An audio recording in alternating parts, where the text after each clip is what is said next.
suis Thierry Saint-Luc, fondateur avec un associé qui n'est pas là aujourd'hui de la fonderie de l'Aïeul. Cette entreprise a maintenant 3 ans. Et au début, on a créé des produits traditionnels, des jolis couteaux que voici, avec la fameuse abeille du l'Aïeul. Et puis petit à petit, on a voulu développer d'autres produits. Alors, on a fait des produits un peu plus haut de gamme, on a fait des produits ciselés, on a embauché des compagnons de meilleur niveau. Et puis on a eu une rencontre avec ces messieurs. Depuis longtemps, on voulait créer des produits design et on a rencontré Florent et Jean-Pierre pour développer un nouveau couteau qui est ce couteau-là, le London, revisité par le designer pour créer un nouveau produit qui s'appelle le Paul. Alors, design de Florent et mécanique entièrement pensée par Jean-Pierre. Regardez d'ailleurs, aucune partie visible sur ce couteau. Très épuré. Alors Florent a une idée en partant d'un besoin exprimé par son papa pour un beau couteau. Donc je vais lui laisser dire quelques mots sur cela. Ouais, en fait, je voulais redessiner le couteau London, en fait, qui est traditionnel breton, puisque je viens d'une presqu'île en Bretagne, à Le Quérec. Et j'ai toujours vu mon père, mon grand-père et tous les gens de la presqu'île avec des Londons dans la poche. Donc c'est pour ça que je suis parti de cette idée, et du Playmore, donc qui veut dire loup de mer en breton, comme ça. Et je voulais évoquer à travers ce couteau le caractère des Bretons, qui sont assez particuliers et bien trempés sur la presqu'île.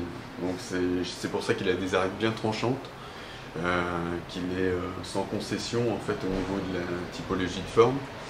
Et pour essayer de représenter ça, on le ressent un petit peu avec l'actualité qu'il y a en ce moment avec les bonnets rouges d'ailleurs en Bretagne. Donc il se traduit bien à travers tout ce qui peut se passer là-bas en fait. Et après, pour le faire, j'ai eu la chance d'avoir Jean-Pierre qui est venu me rejoindre sur le projet. Et comme je voulais travailler avec le meilleur, donc j'ai essayé de le contacter, il a dit oui.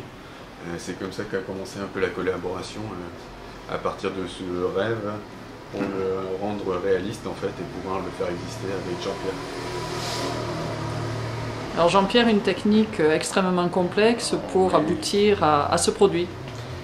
Souvent le technicien se trouve face aux problèmes techniques d'une part et ensuite esthétiques. Donc étant coutelier d'art, j'ai d'abord apprécié les lignes épurées et l'esthétique du couteau et essayé de le respecter jusqu'au bout. Donc j'ai dû faire appel à quelques astuces et j'ai volontairement caché tout le système de montage des côtes, des côtés qu'on appelle, pour qu'ils soient invisibles. Donc la difficulté dans tout ça, c'est hériter du rêve du designer et mettre les choses au concret. Et c'est le rôle d'un technicien. Voilà. Et alors présenter ce couteau dans une brasserie parisienne avec Auvergnat de Paris, c'était une autre gageure, Gilles Lamiot.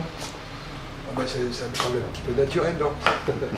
Donc un peu l'Auvergne, les Auvergnats sur Paris dans un restaurant d'Auvergne, donc ça me paraissait évident quand vous m'avez proposé ça. Donc une réalité ici aujourd'hui, le lancement de ce pôle au sein de la Ferrandaise, 8 rue de Vaugirard, à découvrir toute l'année.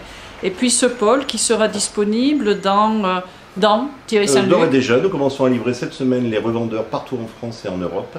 Et le produit sera vendu à 300 €. Merci. Au revoir.